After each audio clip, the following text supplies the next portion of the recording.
lower class and social slime. They don't matter, genocide. Sick from water, sick from air. Making money, they don't care. Caesar shit, force of air. Fuck them back, it's only for they war. They shoot, they kill, they massacre, rape. They burn the kids. No one leaves gun. Trees, laugh to your face, fight and die. Cause God forgives.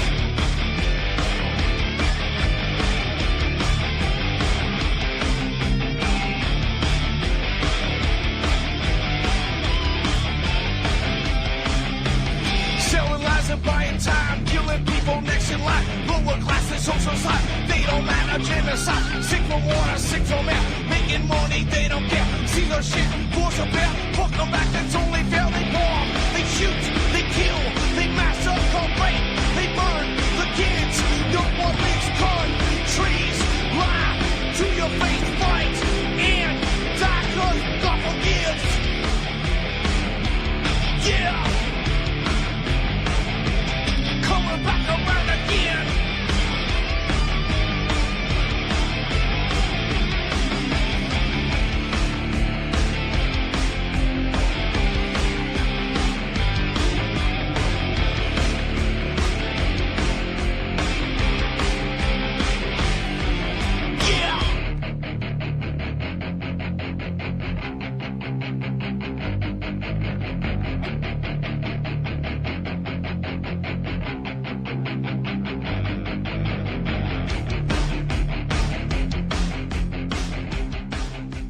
Good evening, ladies and gentlemen. This is Game On. I'm your host, Ron Stevens, right here on UCY.TV, the best little network on the internet. Love it here. Great people, intelligent people. People know how to ask questions and go find answers, and that's a wonderful thing because it's still in relatively short supply, but it's growing. Now, I have an announcement to make at the beginning here. I got... Apparently, I agreed to the Facebook agreement, and I didn't read it. I don't know anybody that has read it, but apparently I irritated somebody last night. I think it was Facebook, and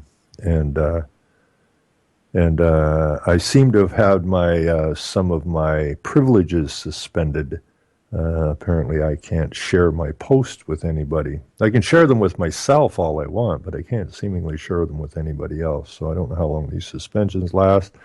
But what brought that about was that the Kathy Hamilton down in Marmora, good Kathy, sweet Kathy, the great researcher, sent me some stuff, and it was put out by the municipal housing and affairs here in Ontario, Canada. And what it is, it's on one of the picture sites, and it has a whole bunch of pictures about, intensification, transportation, green spaces, and how we're going to make Ontario better. It's all Agenda 21 crap. So I just took that and I stuck it up on my Facebook, and I just made a mention. And all I said, I don't know where I rubbed anybody the wrong way over there at Facebook. Not my intention, Mr. Facebook, if you're listening. But it was kind of odd because I don't really know what it was that I said that irritated them.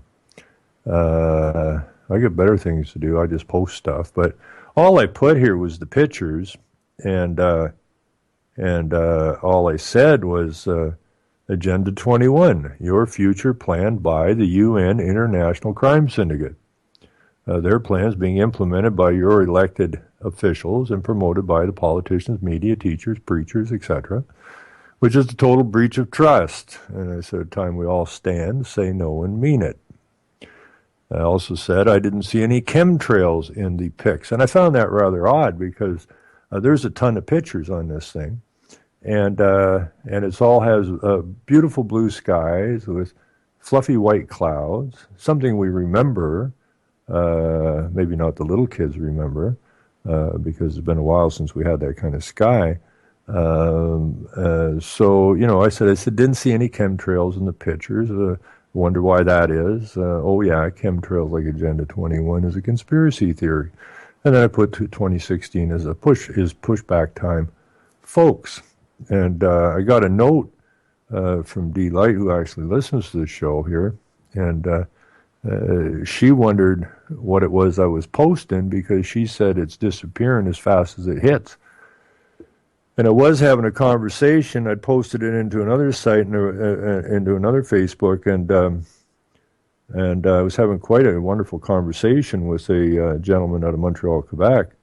And he was telling me how the Quebecers don't seem to be catching wind of this yet. They need to pick it up. But so we were having a very nice conversation. He was saying that Montreal, Quebec, in general, is going to bring in the per kilometer or mile, if in the United States, but here it's kilometers, per kilometer tax on the amount of miles you drive.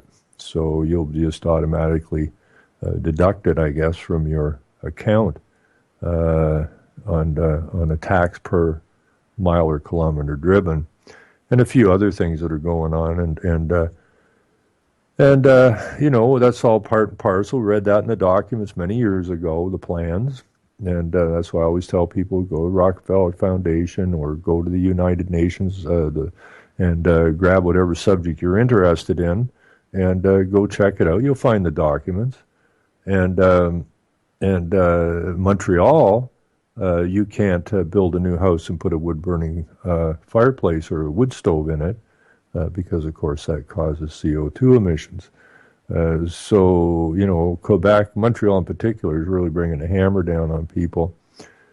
But we were having this really great chat there in the Facebook late last night, and all of a sudden, kapoof, gone, eradicated. And so I don't know how it is they filter this stuff. I didn't say anything in there that was racist. I didn't cuss. But something in there caught somebody's attention and decided that this is not fit for to be on Facebook.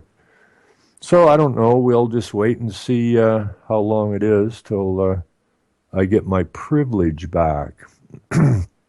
Anyways, that's what's going on there. But what I really want to talk about, I also received, I was over at Michael Schmidt's site.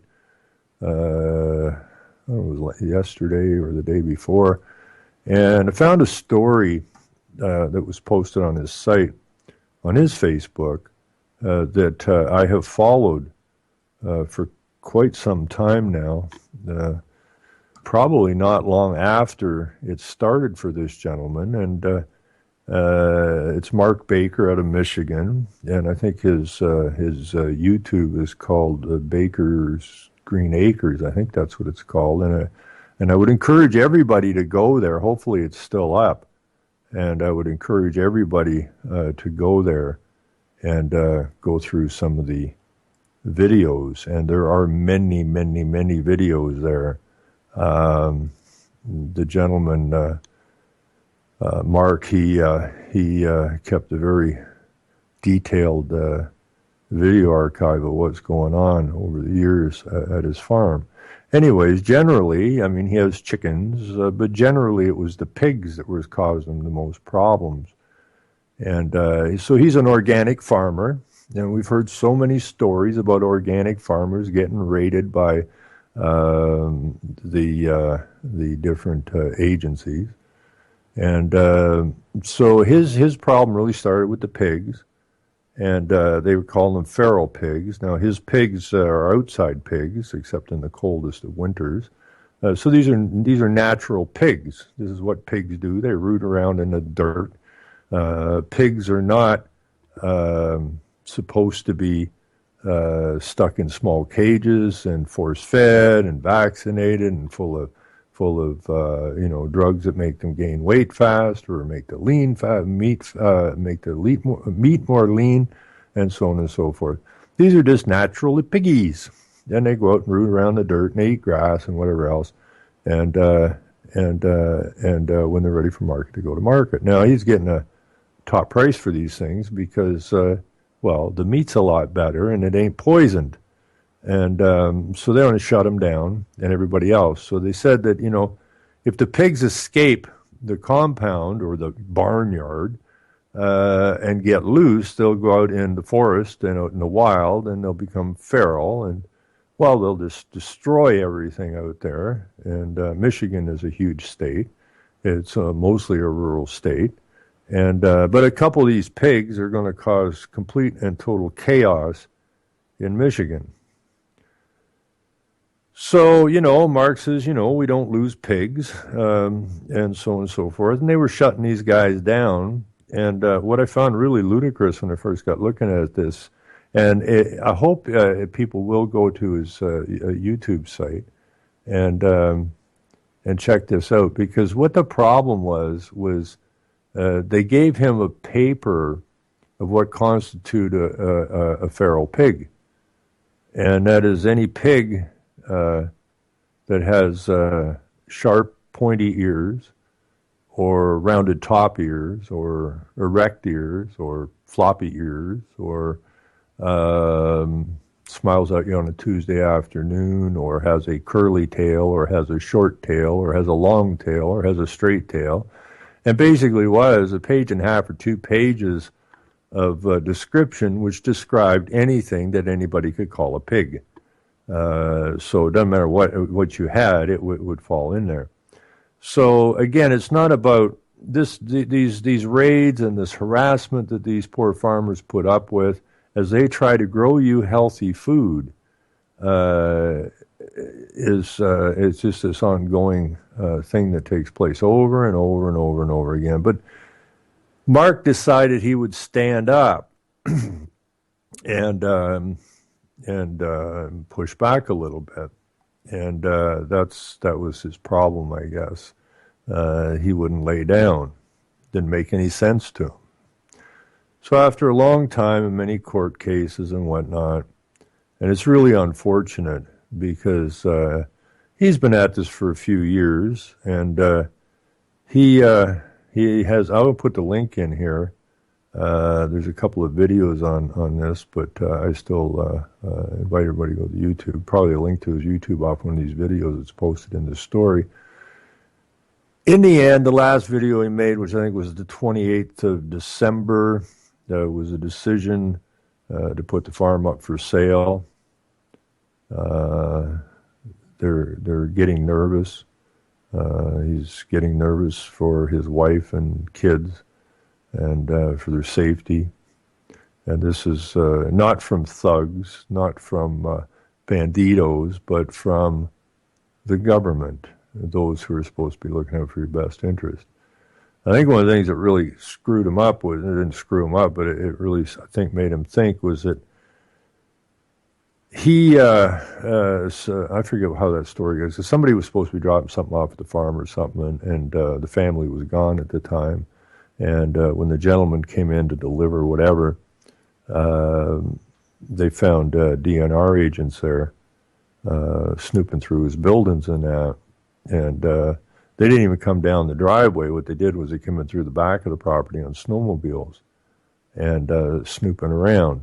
And we're seeing that more and more all the time. I mean, these guys are, they tell you they're worried about feral pigs ruining Michigan. Well, why don't we call the DNR officials, why don't we call them feral pigs? They came out of the bush through the back and into the man's property and started rooting like pigs through his property. And they look for, they want your computer records and so on and so forth. And he's been dragged through hell and back, really, over the years. And he does some really, really good videos. I mean, just a hard-working guy. He's a retired Air Force, maybe. I think it was Air Force. So he was in the service, and he got a farm, and he just wanted to farm and grow good food, and they don't want that to happen. It's not about food quality, it's about food control. And that's all this is about, is total and absolute control of the food. And this is through treaties and the WHO and the World Trade Organizations and all this stuff. all through the United Nations. This isn't American-made rules and regulations. These are rules and regulations that were thought up at the global level and brought down through agreements and treaties and whatnot, and forced upon the local people. So you're really not talking to who you think you're talking to. Like the police chiefs are all members of the International Police Chiefs. Your mayors are all members of city mayors, world mayors. And your countries are all member states of the United Nations. And this is what we're putting up with. So, it's kind of a sad story because, I've been rooting for Mark ever since I ran into the guy, and it's been a while.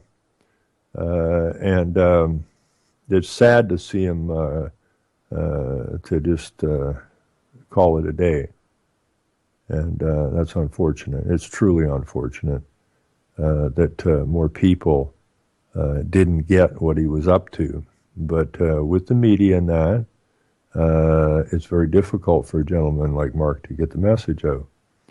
And it does divide and conquer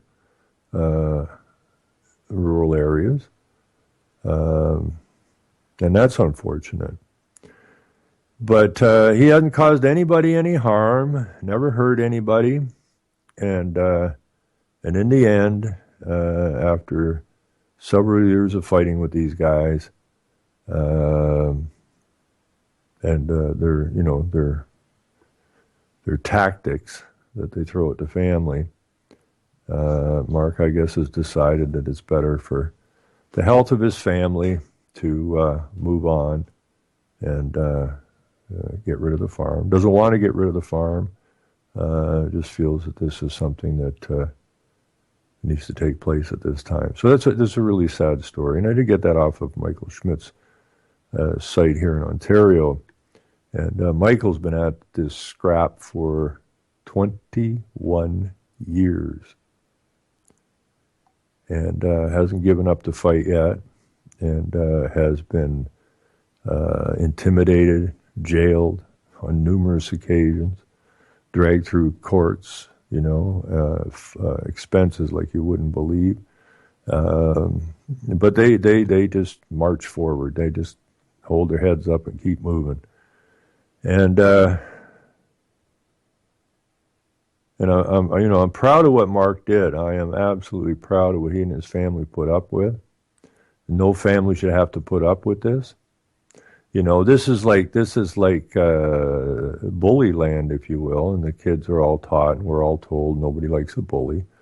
Yet the very ones that are pumping this propaganda about bullies are in fact the bullies, and that's unfortunate because what they're doing is they're trying to take the spine out of people so they can't stand up.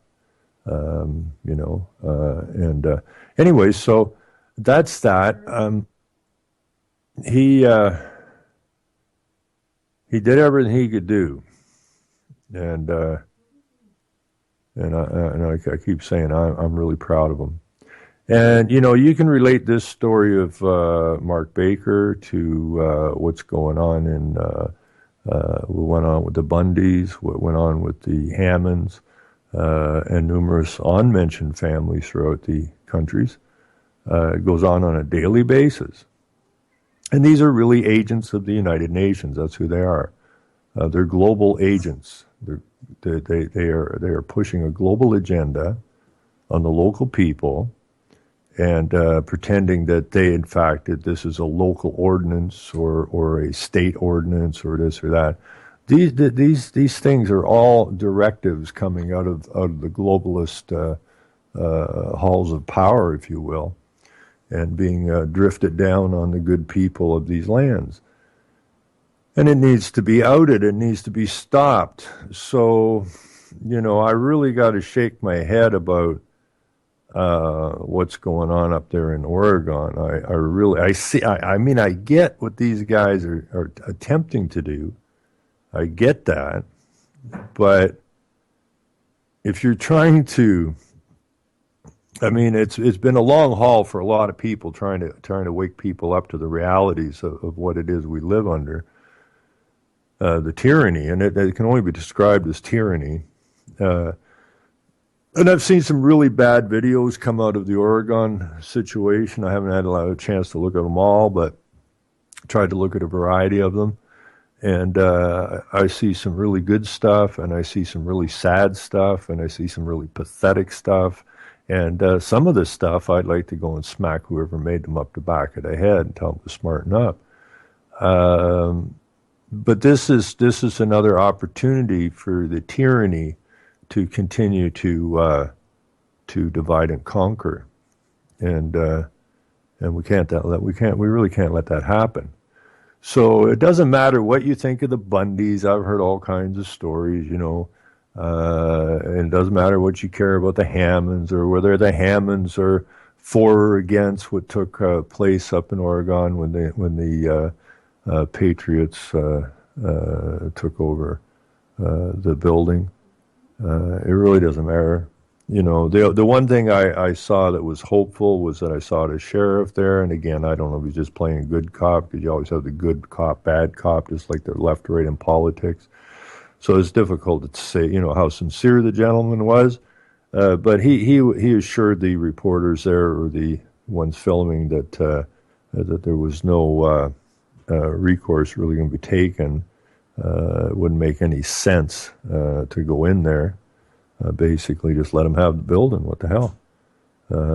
Because we don't want to force it, because then it will garner media attention, and maybe if the good people manage to kick up their media and get the message out, it may just spark people across the country to say, what the hell's going on? So maybe it's the best for everybody just to let it lay. But I don't know how they think they're going to affect anything in Washington, D.C., from a little building in Oregon. I really don't know how that got planned out. It could have been just straight frustration, quite possibly. They're going, we got to do something. We got to do something, is what I think that is all about. And I take my hat off to the gentlemen and the ladies that decided to do this. I truly do. It takes guts. It takes moral fortitude, and it can turn out good or it can turn out bad.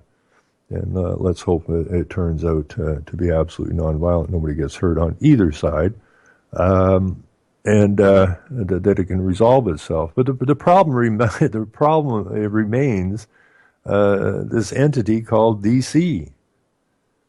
That's the problem. I mean, it's 10 freaking square miles or something. Like London City, like the Vatican. How can these little wee places that aren't part of anything have so much power? How can this so few people have so much power over everybody else? Simple, we allow it. Okay? But then the media has been lying to you since the day you were born, as were your teachers and your preachers. So, they've got the backing on the big lie. And, so these people up in Oregon are threatening the very fiber of America. And we here in D.C. are not going to allow that to happen, because we love America and we love the American people, and that's why we're your federal government. And people have bought that. They have bought it. Fortunately, more and more people are figuring it out. And so you really only have, you've got a few enemies in America. One is D.C. That is definitely something that's got to get removed. Number two, you have the United Nations. The United Nations sitting on American soil. The hell is that all about? Those who have been working towards a world government since way before World War I have their headquarters on American soil. Now that makes no sense. land donated by the Rockefellers. I mean, just basic arithmetic tells you this adds up to a bad number. And then you got the Council on Foreign Relations. And what's that other outfit called? Well, it doesn't matter. But these people are all working. These are controlling factors. Your vote means nothing. Okay? Vote right, vote left. Well, I voted left last time. I'm ticked off. I'm going to vote right. Well, I'm getting the same thing, aren't I? So, it's America's a big country, man. And it really doesn't have that much of a population.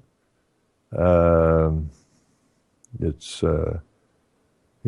density-wise, it's China has 1.2 million or so, or 1.2 billion or something, and there's no shortage of room in China. And America and China are almost so close to the same size, and basically the same climate spread. And America has 300 and some million people, and so it's America's still pretty empty. But then they're taking all your land away. You never owned the land, but now they're taking your right of land, right of property away from you. Okay? And there's an old saying, once you don't have the right of property, you are property. But all this property that they're garnering up and, putting aside for environmental this and environmental that, anybody with a half a brain knows the environmental movement is a complete and total fraud. It's a front for the real agenda. And the real agenda is they take over all resources on the planet. And those who are farming out there need to be run off these lands so they can be rewilded and move these people off the lands and into the high-density cities where they can be properly looked after. Easier to keep an eye on these people in the city, have them contained in the city than it is out in the rural areas. And besides that, the people in the rural areas tend to have more backbone and a better thought process than those in the cities. The people out in the rural areas actually work the land, walk the land. They're so close to the land compared to those in the cities. And so they are a definite threat to the agenda. And so it's important that they be made to look like a problem. And so all of these things are all interconnected, all of them. Mark, the farmer, Mark Baker, is in the same boat as the people up in Nevada and Oregon and all over. The people in Australia face the same thing. The people here in Canada face the same thing. And where are our fellow men and women during these times? Well, they've been indoctrinated. They're having a hard time understanding what's going on. So the upside is that Mark Baker, having had this fight for several years, and probably has a lot to do with financial reasons at this point now too, decided to pack it up. And but I believe that he has been at this long enough. His videos are all up there, and there's a ton of videos. So it's all about getting knowledge to people. So I got no problem with what's going up there in Oregon. I have no problem with it whatsoever. I know the game, and it is run them out. And so whether somebody's connected to somebody else or whatever, we got to keep looking at the big picture. And we got to look at the real enemies, Is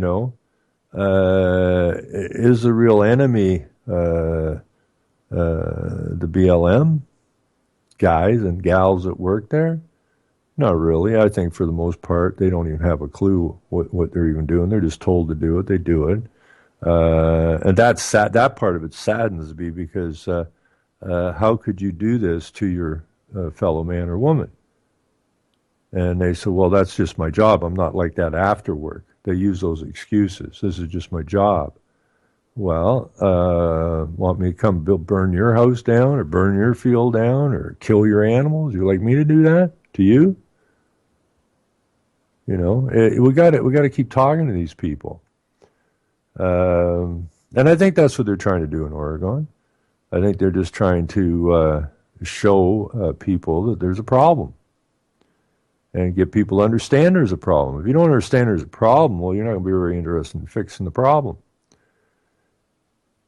But the problem isn't in Oregon, okay? The problem is down there in Washington, which is part of the triangle, if you will, the axis of evil. D.C. military and Vatican religion and London financial and lawyers, lots and lots of lawyers. So, you know, it's all good. So over here on this side of the border, we're getting some pretty good news now. Michael Schmidt and several others were charged with obstruction when they came and raided the farm the last time and loaded up his equipment and foodstuffs, and were trying to leave with it and the computers and whatnot. And, you know, they wave a piece of paper in front of these people's faces, just like they did to Mark Baker and just like they did with the Bundys and the Hammonds. And see, it says right here on this piece of paper, right? Well, it's a piece of freaking paper, right? That's all it is. Whose land is this anyways? Whose feet are on this land?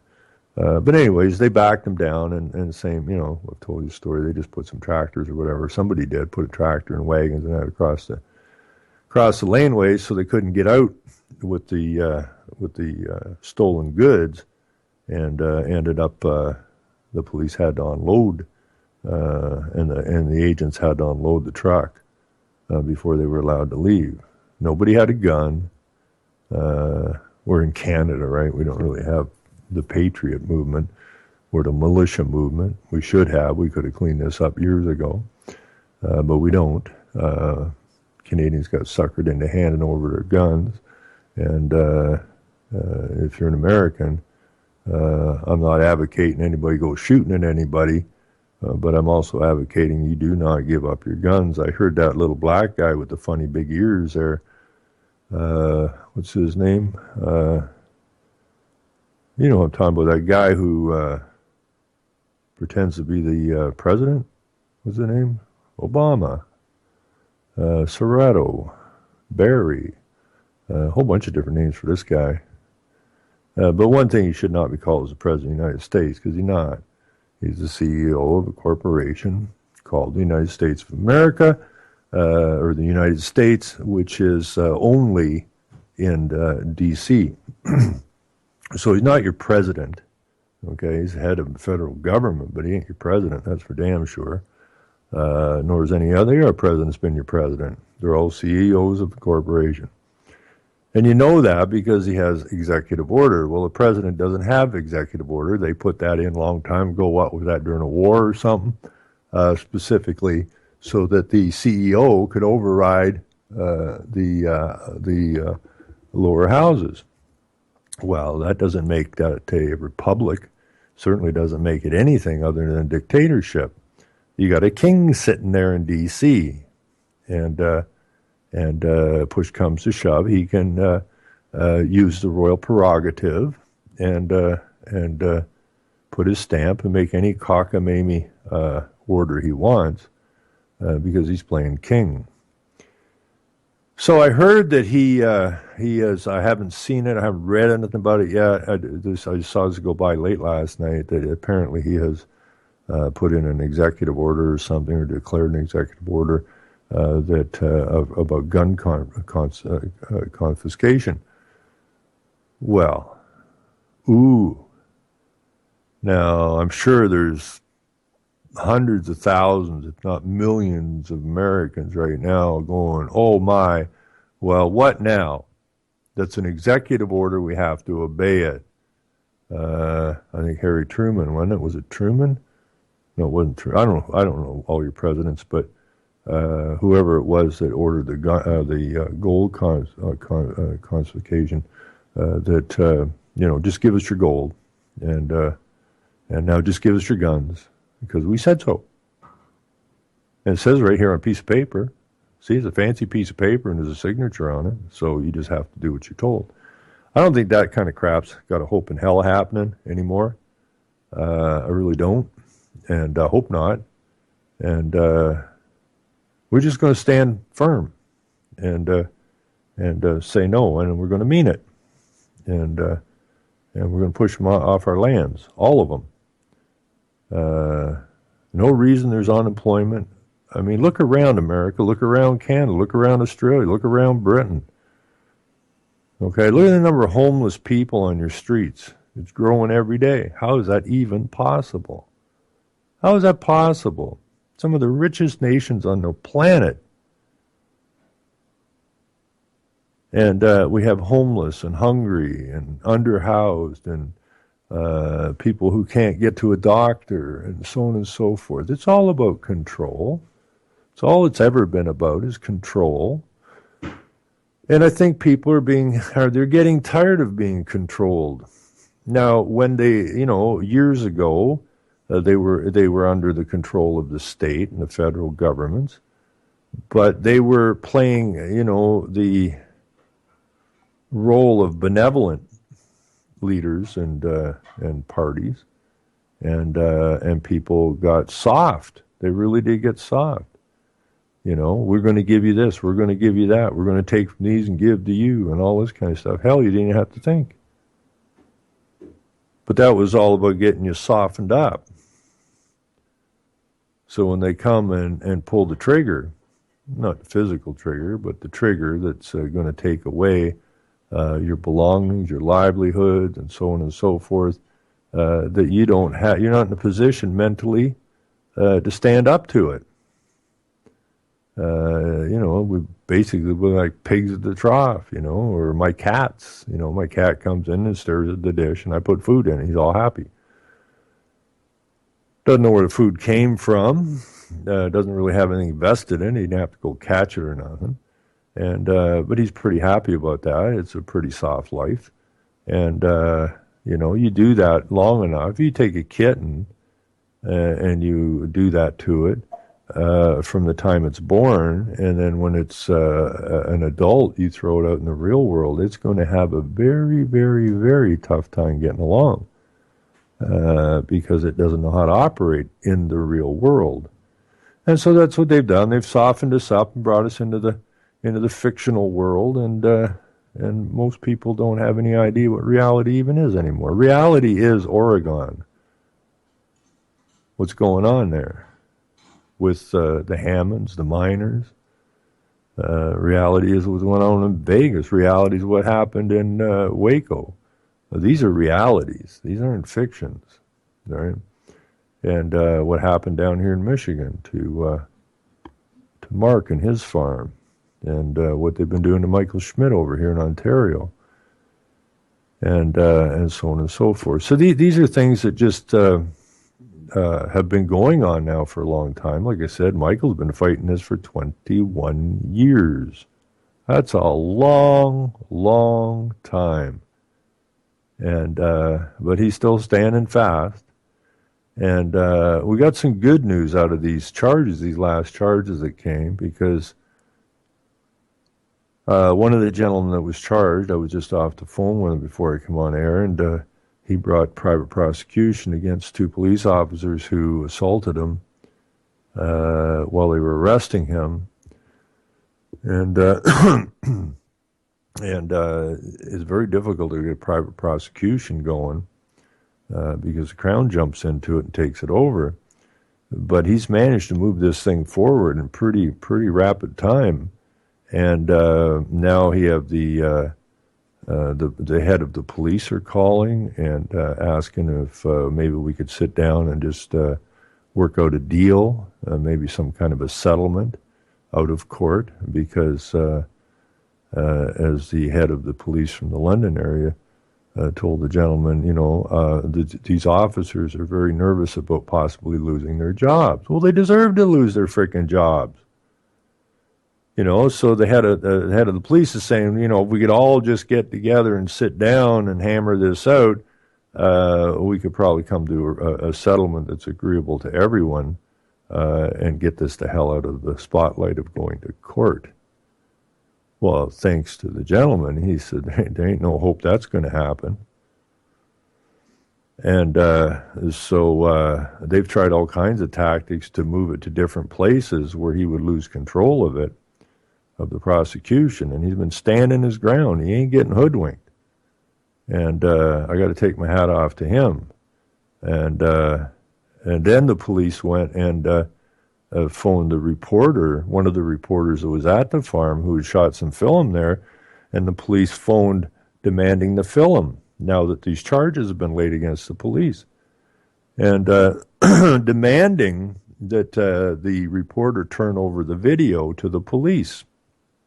And the reporter, power to him, said no. And then they got uppity and were going to issue a warrant to come and take the film. Okay, so now they're trying to go after the reporter. Now the reporter is saying, you can't do shit like that. So then they relent and they say, what do you like in your coffee? I'll grab a coffee and I'll come over and we'll just sit down and chat this through, right? So the police are extremely nervous here now, and as the gentleman's lawyer said, that in 42 years of being a lawyer, he's never seen this get cracked open like this fast. And he's totally amazed. And this is good news. This is very good news because this attaches it back down to the 21 years of persecution that Michael's been putting up. Although this wasn't Michael that charged the police. It was one of the other gentlemen that were at the farm that got charged for obstruction. He's had it. He said, I'm this old, and in the last year I've been arrested 4 times. And in the previous X number of years of my life, I have never, ever been arrested for anything in my life. And this last 4 years, it's like they put a target on my back. And it's true, that's what they do. They target people. So now that the police find themselves on the short end of the stick this time, they're running around like, whiny little puppies worrying about whether they're going to have a job in the police department anymore. Once the smoke clears on this thing.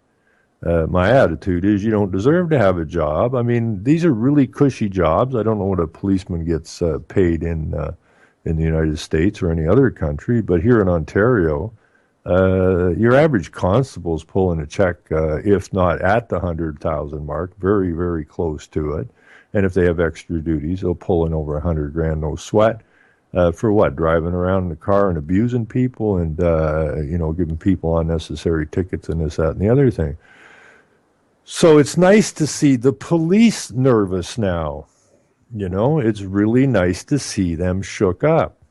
It's really nice to see them pulling at straws, trying to cut deals and all the rest of this stuff. Thankfully, the gentleman that brought this to court or brought these charges forward has no intention whatsoever of doing anything but getting this to court. And so looking forward to that. And then next Monday, I didn't get up to the court today, in sound. I do got to get a story out about it. We'll probably get a story out after Monday and put it up on the blog because Monday, I'm going to meet Michael Schmidt and some of these other people. They booked a police board hearing. And, what I discovered after I'd been to the police board hearing and I accused the police board of being responsible for the police, but they denied they were. And I'm explaining, well, you must be responsible for them. You hired them. Okay, you hired these guys on a contract. Therefore, they're your employees. Therefore, you're responsible for what they do to people. And, no, we'll look into, well, it wasn't that long ago, probably not more than 2 to 4 months ago that I came across that that the police board is absolutely responsible for the actions of the police, and that they're liable in tort. So this is going to get interesting, because the police board hearing on Monday, which is to do with the actions that have been taken against Michael and his people over so many years, just happens to be that the mayor is the chair of the police board, which will be interesting. We'll see if the police actually show up at this thing, because they didn't show up to my police board hearing. They stayed outside in an unmarked car like the chicken puppies they are. When they get caught out, they're big and they're tough and they're mean and they're ignorant, and they hurt people when they think they can. And then when you catch on and catch up to them, all of a sudden they can't come and sit in the same room with you. They have to sit in their little car until you leave, and then they run in to see what was said. And then amazingly, they disappear. They disappear because they're both transferred out of here. And so the word is, the police chief over there in Durham area is the word that was given to the gentleman that brought the charges forward is that the police chief's ready to resign now, but as his lawyer said, that it doesn't matter if he resigns, he's still liable for what went on when he was the police chief. The mayor's got to be getting awfully nervous. It's so nice to see these people nervous for a change of pace. It's really heartening. And so Monday we're going to go have a meeting before the police board hearing. We'll sit down with Michael and go over some of this stuff, and hopefully the gentleman that brought the charges forward shows up. I think he's going to show up so that we can sit down and have a nice warm cup of coffee, maybe some lunch or whatever, and go through some of this stuff and see where to take it from there. So overall, things are going well, I guess. Things have changed somewhat from the police around here, at least, thinking that they can do whatever the hell they want, whenever the hell they want to do it, to have been finally caught in their nasty little bully acts and managed to get it into court. I know a lot of people have tried around here in the past and always got kiboshed, but this one looks like it may go through. The evidence is so overwhelming that hopefully we can get it going. So he has to go back to court on January the 28th, I believe it is. And what is this all about, really? I mean, what is this all about? The gentleman that brought the charges is a farmer. Michael Schmidt is a farmer. Mark from Baker Green Acres is a farmer. The Bundys are ranchers, which is basically farmers, as are the Hammonds. Okay, and we've seen all kinds of stories over the years where police are raiding, health food stores and organic growers and, raw egg people and raw milk people. It is not the business. I don't care how much paper comes through the legislature telling you that you can't have a feral pig. They're not feral pigs. They're pigs. Or that you can't drink this milk or that milk, or you can't eat this, you can't grow that. I don't care who these governments think they are, and they're not governments. They are monopoly players, okay? They're trying to corner the market on food, water, electricity, law. The law is absolutely a monopoly game. Policing is a monopoly game because the government is the only one that has the legal right of force. Nobody else does. So it's all about monopoly. Monopolize the force, monopolize the law, monopolize the food, the water, the electricity, and then we can do whatever we want with these people. That these people would be you and I, and these organic farmers and that, because they've centered them out as a threat. a freaking threat to the rest of us. Well, how in the hell can chickens, free-range chickens, or free-range pigs, or free-range cows, or free-range cattle, how in the hell can that possibly be a threat to all of us? Well, we care about you people, and it's in the public interest, and it's for the common good that you only eat what we tell you to eat. You only drink the water we tell you to drink, and so on and so forth. It's ass backwards. It's upside down. So, if you guys can give support, if you can go and watch some of Mark's videos and spread them around. Same thing, if you can go to Facebook and just type in Michael Schmidt, you will get to his Facebook. And give these people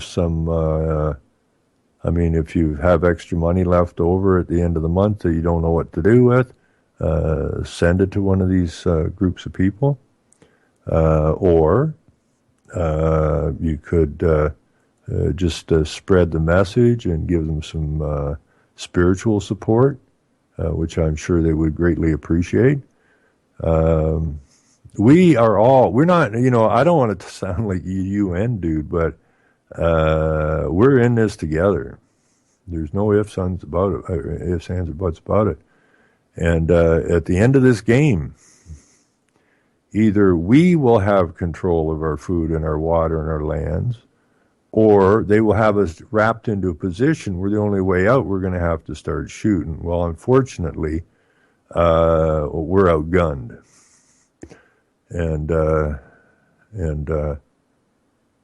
So we have to do it the other way, and that's just to stand, just take it back, ignore these people. I don't know what's so hard about running these clowns out of here. When I used to build houses and as a contractor, and I would have safety people come on the site or something, everybody in the business seemed to be so afraid of these inspectors, these safety inspectors and that. And I never got that. You guys are supposed to be tough. You're construction workers, for crying out loud. If you ain't tough, who is? Why? Well, I'm the inspector. I have a piece of paper here, and it says you have to have this, and you have to have that, and you got to be wearing this, and you got to do that, and yada, yada, yada, yada. And, I never got any trouble from the safety inspector. They would come on the job and say, who's running? I go, me. And they go, well, you don't have work boots on. And what's that got to do with that?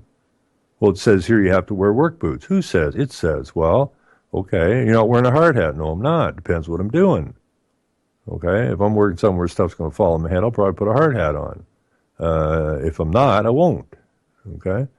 My call. No, it says right here you have to do this. Well, who says? Well, the government says. Well, it didn't ask me. But I started asking the safety inspectors to say, well, wait a minute, you're the safety inspector, right? Yep. So you're here about safety, right? Yes. Okay. Now you're telling me that the government or you or some agency has somehow a better ability to determine my safety than I do. You see. If I feel safe with sneakers on and not work boots, my call. If I feel safer with a hard hat on, my call.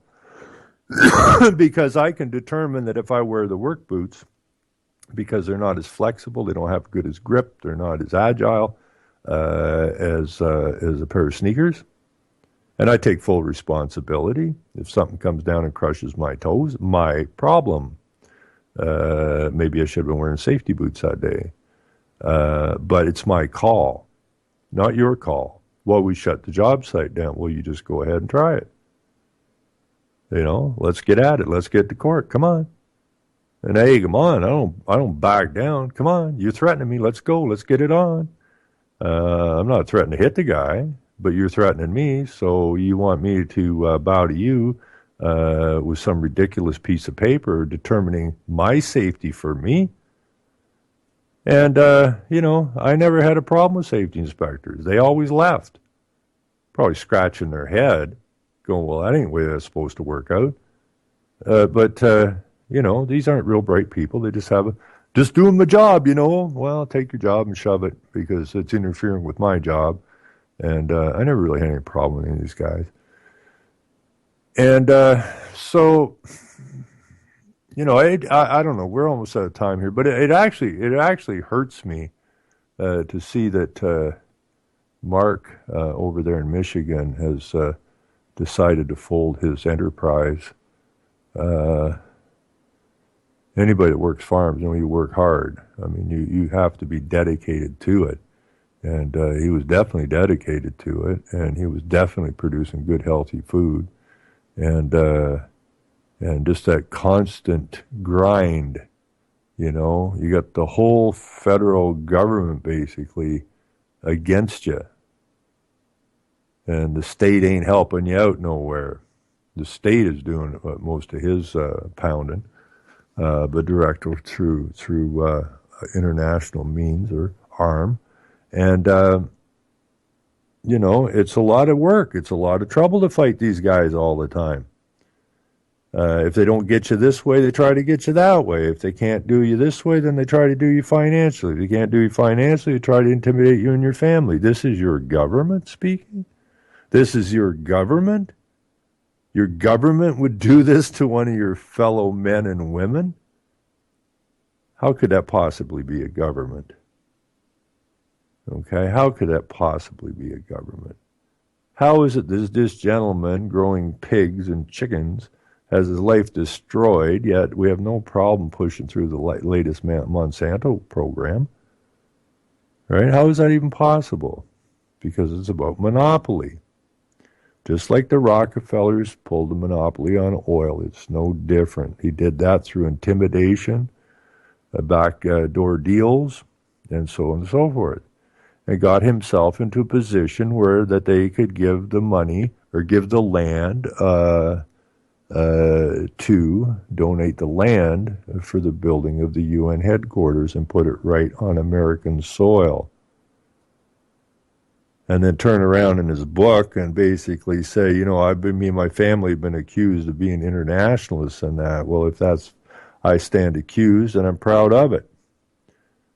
Right? So the guy that donated the land, the family donated the land to the United Nations, which is the international consortium trying to build a world government, and the land was donated by a monopolist to do just that, and then turn around and said he's proud of it, what he's doing, and that is destroying America from the inside. Now, how it is Rockefeller all these years, and so many of the other leaders of these foundations, which are doing the same thing, how it is that this guy has never been jailed is beyond me. The enemy of the United States is not some overseas, a little 2-bit overseas country.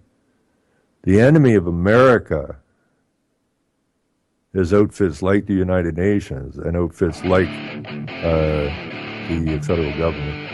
And a guy, a little black guy, and I don't care what color he is, I don't care if he's purple, but he ain't your president. Get over it. Anyways, that's I hear music, so that's that for me. Anyways, check out Michael Smith. Go give some support to Mark from Baker's Green Acres, and we will be back here on Sunday. And before that, Saturday night, I'll be over at